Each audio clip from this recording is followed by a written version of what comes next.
नमस्कार दोस्तों, मैं हूं आपका दोस्त संचित और इस वीडियो सीरीज में हम डिस्कशन कर रहे हैं थ्योरी ऑफ कंप्यूटेशन पर। और जस्ट लास्ट वीडियो में हमने डिस्कशन स्टार्ट किया रेगुलर एक्सप्रेशंस पर। तो आइए उस डिस्कशन को आगे बढ़ाते हैं। जैसा कि मैंने आपसे बात किया था, रेगुलर एक्सप्रेशन एक बहुत इंपॉर्टेंट टॉपिक है। तो कुछ नए क्वेश्चन ट्राई करके देखते हैं और देखते हैं कि हमारी अंडरस्टैंडिंग रेगुलर एक्सप्रेशंस के बारे में कैसे इंप्रूव होती है। तो चलिए दोस्तों शुरुआत करते हैं। और एक बात जो हमने लास्ट वीडियो में समझी थी वो ये कि रेगुलर एक्सप्रेशन भी जो है वो रेगुलर लैंग्वेज को रिप्रेजेंट करने का ही एक तरीका है। तो अगर कोई रेगुलर लैंग्वेज है तो उसके कॉरस्पॉन्ड आपको एक रेगुलर एक्सप्रेशन मिलेगा, और अगर रेगुलर एक्सप्रेशन आपके पास है तो उसको कॉरस्पॉन्डिंग आपको लैंग्वेज मिलेगी। तो पहले आसान बात से स्टार्ट करते हैं। यहाँ पे कुछ बहुत ही सिंपल रेगुलर एक्सप्रेशंस मैंने लिखे हुए हैं और हम समझते हैं कि उनके कॉरस्पॉन्डिंग क्या रेगुलर लैंग्वेज हमें मिलेगी। देखिए, हमको क्या करना है कि किसी भी रेगुलर लैंग्वेज का एक्सप्रेशन और किसी भी एक्सप्रेशन का लैंग्वेज आपको लिखना आना चाहिए। और इससे क्या एडवांटेज होगा तो दोबारा समझिएगा। जिस तरह मैं कभी भी आपसे क्वेश्चन पूछूंगा कि बताइए भाई ये लैंग्वेज रेगुलर है कि नहीं, तो आप क्या सोचेंगे, क्या मैं इसके लिए एक्सप्रेशन लिख सकता हूँ क्या? और अगर आप उसके लिए एक्सप्रेशन लिख सकते हैं तो इसका मतलब वो लैंग्वेज क्या है, रेगुलर है। बट एक्सप्रेशन कैसे लिखेंगे तो धीरे धीरे प्रैक्टिस हम सीखते हैं। तो ये पहले आसान काम करते हैं, पहले कुछ एक्सप्रेशंस के लैंग्वेजेस कंप्यूट करते हैं, फिर उल्टा करेंगे, पहले हम लैंग्वेज लिखेंगे फिर उसके एक्सप्रेशंस निकालते हैं। तो पहले तो ये 3 प्रिमिटिव एक्सप्रेशंस है जिसकी बात मैं पहले कर चुका हूं।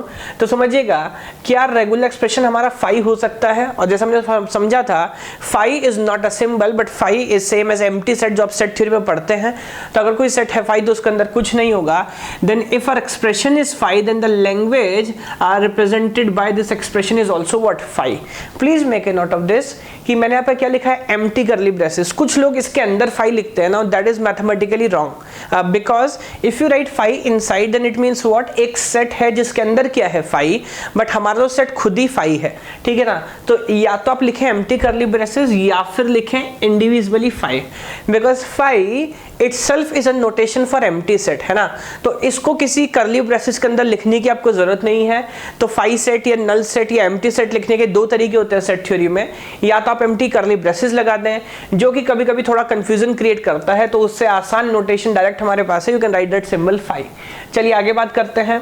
If a regular expression is null, now we understand कि नल क्या है भाई। तो नल एक स्ट्रिंग है ऑफ लेंथ 0। हाँ, ऐसा मत समझिएगा कि बिना लेंथ के स्ट्रिंग कैसा हो सकता है, बिकॉज फाई जो है वो एक सेट है बिना किसी एलिमेंट के। तो अगर बिना एलिमेंट के आप सेट इमेजिन कर सकते हो तो बिना एलिमेंट के आप स्ट्रिंग भी मान सकते हो। तो if that is a case, now that will be a language which is a set and it will contain only a single string phi. Note this point, language जो है ना वो हमेशा एक सेट है, तो उसको हमेशा लिखने वाला हूँ कर्ली ब्रेसेस के अंदर। और अगर रेगुलर एक्सप्रेशन आपका नल है तो लैंग्वेज के अंदर भी क्या मिलेगा, नल ही आपको मिलेगा। Next it says regular expression is equals to A. हाँ, तो अभी आसान बात है, आपको एक सिंगल स्ट्रिंग मिलेगी ए। ये सिर्फ बेसिक बातें हैं। आगे बढ़ते हैं। If regular expression is equals to A plus B, तो हमने बात समझी थी। Now A and plus union here defines choice, it means either A or B. तो इसका मतलब क्या होगा, आपको 2 स्ट्रिंग मिलेगी, या तो सिर्फ ए या तो सिर्फ बी। ध्यान रखिएगा, इंपॉर्टेंट बात है। तो आप ए बी या बी ए जनरेट नहीं कर सकते, या तो सिर्फ सिंगल ए कर पाएंगे तो सिंगल बी कर पाएंगे। और फाई या नल भी यहाँ पर नहीं है बिकॉज कोई चॉइस मैं किसी और चीज के साथ नहीं दे रहा हूं आपको। Now second, next is what, A concatenation भी। तो आप जानते हैं concatenation is nothing but freezing one symbol after another, so that will be a dot b. Next is a plus b plus c. Now you understand there's a choice between A, B and C। तो यहाँ पे आपके पास 3 options हैं, either A और B और C। ठीक, अगर आप चाहे तो उसको स्टेप बाय स्टेप समझ सकते हैं। तो इन 3 में से पहले किसी प्लस को सॉल्व कर लीजिए। If you solve this plus then either you take A और you take BC, then if you take A then you'll get A। If you choose BC then BC के अंदर फर्दर चॉइस है, तो या तो फिर B लेंगे तो C लेंगे। तो आप समझिएगा, single A single B single C आप कोई भी सिंबल जनरेट कर सकते हैं, बट सिर्फ एक ही कर पाएंगे बिकॉज इन सबके बीच में चॉइस है। आगे बढ़ते हैं। अब देखिए, ये थोड़ा इंटरेस्टिंग केस है। इसमें क्या लिखा है, ए बी एक स्ट्रिंग है and there is a choice with a, bracket में लिखा हुआ and then concatenation with b. तो आप समझिएगा, जब ब्रैकेट सॉल्व होगा तो 1 बाय 1 करता हूं। और आप समझते हैं कि concatenation, can I write A concatenation B is equals to B concatenation A? No, हाँ, it is not a commutative operation. तो 1 बाय 1 स्टार्ट करता हूं। ए बी को जब आप कॉन्कैटिनेट करोगे बी से तो आपको मिलेगा ए बी के बाद बी। Very good. और नेक्स्ट, ए को जब कॉन्कैटिनेट करोगे बी से तो आपको मिलेगा ए बी। आई होप ये आसान बात हमें समझ आ रही है। तो ए बी का कॉन्केटेनेशन किया बी से, हमको मिला ए बी बी, और ए को कॉन्केटेनेट किया बी से तो हमको मिला ए बी। आगे बढ़ते हैं। अब यहाँ देखिएगा, यहाँ पे क्या लैंग्वेज डिफाइन किया है, सॉरी यहाँ पर क्या लैंग्वेज डिफाइन किया है, it is a plus. A plus अब जानते हैं it is nothing but a positive closure. तो अगर एक ही बात करूँ तो स्टार्टिंग फ्रॉम जीरो कितने भी नंबर ऑफ टाइम्स हम रिपीट कर सकते हैं, sorry starting from one because positive closure है। तो आपको क्या मिलने वाला है, you will have single A, then you will have single A, अलग हमने लिखा, you have a single A, then you have double A, you have triple A, so on and so forth. Note this point, ये power जो है ना ये आप option में भी लिख सकते हो, मतलब मैं a का पावर t लिखूं, 2 लिखूं, या a कॉन्केटेनेशन a लिखूं, सेम बात है। तो here power doesn't mean multiplication, it simply means what, concatenation. जैसे मैथमेटिक्स में आप लिखते हो ना a का power 2 means what, a multiply by a। Instead theory of computation a का power 2 means a concatenation with a, that much number of time. आगे बढ़ते हैं। तो here you see it says if regular expression is a star, तो आप जानते हैं positive closure ए star में एक ही डिफरेंस है कि जो ए स्टार है वो नल से स्टार्ट होता है, तो you will have null then A and then double and so on and so for ना। यू सी बहुत सारे मैचिंग किया है, बट आप समझे बीच में कॉन्केटेनेशन और ब्रैकेट हमारे पास है, प्रायोरिटी ऑर्डर हमको पता है, तो वन बाय वन मैं क्रॉस करूंगा। जैसे मैथमेटिक्स में हम क्रॉस मल्टीप्लाई करते हैं, तो सी ए को कॉन्केटेनेट करेंगे ए से लाइक अ कार्टेशियन प्रोडक्ट, तो आपको क्या मिलेगा, स्ट्रिंग ए बी, देन ए को करेंगे इधर ए से, देन आपको मिलेगा ए ए, सेकंड पे आ जाता हूँ, बी ए को करेंगे बी से तो आपको मिलेगा B A B, and then B A को करेंगे ए से तो आपको मिलेगा B A A, as simple as that. तो बहुत आसान था। अब देखिए ये थोड़ा सा इंटरेस्टिंग केस है, तो ध्यान से देखिएगा, मैं अगेन वही काम करता हूँ। सबसे पहले ए को किया आपने किससे, बी से, तो ए को किया बी से तो आपको क्या मिला, ए बी। अच्छा इंटरेस्टिंग बात है, चाहे तो डायरेक्ट लिखे चाहे तो डायरेक्ट लिखें। देखिए if you write b plus 5, हाँ what does it mean, b plus 5 लिखने का मतलब है कि या तो आप बी जनरेट कर सकते हो तो 5 जनरेट कर सकते हैं, but what is 5, actually 5 is empty set which do not contain anything, है ना। तो if I say there is a choice between A plus null, क्या इसको कोई मतलब है, जी बेशक मतलब है। चाहे तो आप ए जनरेट कर सकते हैं, चाहे तो आप एप्सिलॉन या नल जनरेट कर सकते हैं, बट अगर आप लिखते हैं, समझिएगा इस बात को, a प्लस 5, है ना, इसका मतलब कोई चॉइस है भी कि नहीं, आप समझिएगा कोई चॉइस नहीं है। वो क्यों, मैं आपको बोल रहा हूं आपके पास जनाब चॉइस है a और 5 में, और 5 के पास क्या ऑप्शन है, 5 के पास कोई ऑप्शन नहीं है।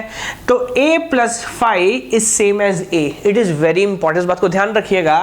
But a plus null is it same as a, no, now you have two options, either you can generate a और you can generate null, because 5 का choice actually it implies what, कि आपके पास कोई भी choice नहीं है। तो मेरे ख्याल से बात समझ आ रही है हमको। तब देखिएगा आप चाहे b प्लस 5 पूरा सॉल्व करें या फिर उसको इग्नोर कर सकते हैं, चॉइस में 5 का कोई मतलब नहीं है। बट यस एक कॉन्केटेनेशन 5 क्या होगा उसकी भी बात करूंगा आपसे, वो एक इंटरेस्टिंग लॉजिक है, बट यहां पर चॉइस में कोई ऑप्शन नहीं है। अच्छा इधर आइएगा तो देखिए, तो यू हैव ए बी, अब एप्सिलॉन यानी कि नल को अगर आप कॉन्केटेनेट करेंगे बी से, तो नल तो भाई खुद ही एक स्ट्रिंग है जिसका लेंथ क्या है 0, तो बी पर कोई फर्क पड़ेगा क्या, नहीं पड़ेगा। तो will get only what, a B and B.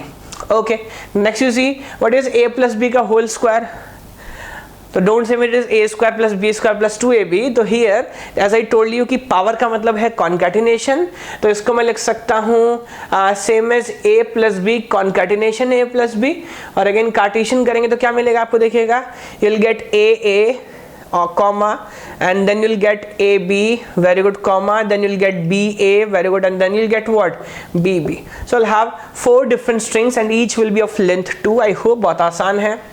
अब देखिए ये जबरदस्त बात है भाई, यहाँ पर लिखा है a plus b whole star, यानी कि कीन क्लोजर यहाँ लगा रहा है। अब देखिए कीन क्लोजर के पास कितने ऑप्शंस होते हैं, यहाँ पे हमने बात की स्टार्टिंग फ्रॉम 0 1 2 कितनी वैल्यू हो सकता है। Now think about it, if you have a plus b star, मैं ऊपर से थोड़ा रब करता हूँ तो हैव अ बेटर अंडरस्टैंडिंग, इसको अच्छे से एक्सप्लेन करेंगे। तो समझिए अगर आपके पास लिखा है a plus b star, first you tell me, क्या हम इससे नल जनरेट कर सकते हैं? जी कर सकते हैं। वो क्यों? Because star means what, you can write it as a plus b का power 0 and anything raised to power 0 in mathematics gives you 1, but here it gives you epsilon और 5 because कोई सिंबल ही आपके पास नहीं है। इसकी फर्दर और depth में discussion करूंगा आपसे। हाँ, तो you will get null epsilon। now a plus b का पावर 1, तो देखिए 1 means again 1 means nothing, तो you'll get either a और b, then a plus b का पावर 2 again concatenation, तो इधर अभी हमने बात की a b b a b b so on and so forth। so understand this thing, अगर आप लिखते हैं star length 0 length 1 length 2 length 3 length 4 up till length infinity, आप सब कुछ जनरेट कर सकते हैं। तो what is a plus b का whole star? It is actually sigma star, everything you can have. तो let me epsilon a b then a b b so on and so forth, it's a universal set, you know। now here you see a plus b whole star concatenation with a plus b। हाँ, तो can I write it directly a plus b का power plus? हाँ, because you understand this thing. देखिए इसमें होगा क्या, a plus b star को जब आप कॉन्कैटिनेट करेंगे a b से, तो यहाँ पे पावर स्टार्ट होती है 0 से। हाँ, अगर मैं आपको बेसिक बात बोलूँ, इस पूरे सेट का सबसे छोटा स्ट्रिंग भी क्या होगा? एप्सिलॉन। आगे कुछ कुछ बड़ा मिलेगा आपको, और यहाँ पे आपको मिलेगा a b। बट क्या इस एप्सिलॉन को भी a और b के साथ कॉन्कैटिनेट करना पड़ेगा? जी हाँ, और करना पड़ेगा। तो क्या रिजल्ट में आपको एप्सिलॉन मिल पाएगा? जी बिल्कुल नहीं, बिकॉज इन दोनों के अगर सबसे छोटे छोटे स्ट्रिंग को भी आप कॉन्कैटिनेट करोगे तो भी आपको एप्सिलॉन नहीं मिलेगा। तो इसका मतलब फॉर श्योर आपको मिलने वाला है a प्लस बी का पॉजिटिव क्लोजर, और पॉजिटिव क्लोजर का मतलब है कि single a single b then double a and so on and so forth आगे चलेगा। Now next you see a star concatenation a star. Now that is easy actually. तो देखिए आप इस बात को अगर समझें तो what is a star? It is null then a का पावर 1 a का power 2, similarly again you have null a का पावर 1 a का power 2 so on and so forth. और दोनों को आप कॉन्कैटिनेट करोगे then will get what? Null. फिर कॉन्कैटिनेट करोगे विल गेट a, और फिर दोबारा आपको नल मिलने वाला है ना, बिकॉज नल या epsilon concatenation with epsilon again will give you what? Epsilon. तो I think a star concatenation a star again will give you what? a star. आसान बात है ये। लास्ट करते हैं a plus B a concatenation b whole star. अब देखिए whole star का मतलब एक साथ काम करेंगे, तो अगेन जब 0 से स्टार्ट करते हैं तो सबसे पहले आपको क्या मिलने वाला है? एप्सिलॉन। एप्सिलॉन के बाद पावर 1 रखेंगे तो आपको मिलेगा a b, देन पावर 2 रखेंगे देन a b and so on and so forth. तो यहाँ पर साइकिल a b का जो रिपीट हो रहा है। तो आई होप थोड़े आसान लॉजिक थे, और वन बाय वन हमने कुछ कुछ कॉन्कैटिनेट किया और समझा लैंग्वेज क्या है। इस पे कुछ क्वेश्चंस आगे ट्राई करेंगे सो दैट और अच्छी अंडरस्टैंडिंग हमको मिले। तो दोस्तों नेक्स्ट वीडियोस में कुछ और क्वेश्चन ट्राई करते हैं और अपनी अंडरस्टैंडिंग को फर्दर इंप्रूव करेंगे अबाउट रेगुलर एक्सप्रेशन। तो आई होप आपको वीडियो अच्छी लगी होगी। If that is the case then please like this video, और जो भी आपके सजेशंस हैं, जो भी कोई क्वेरी है, please write them in the comment box. Please subscribe for the channel and press that bell icon so that whenever जब भी कोई नई वीडियो अपलोड करूंगा तो you will get a notification. धन्यवाद।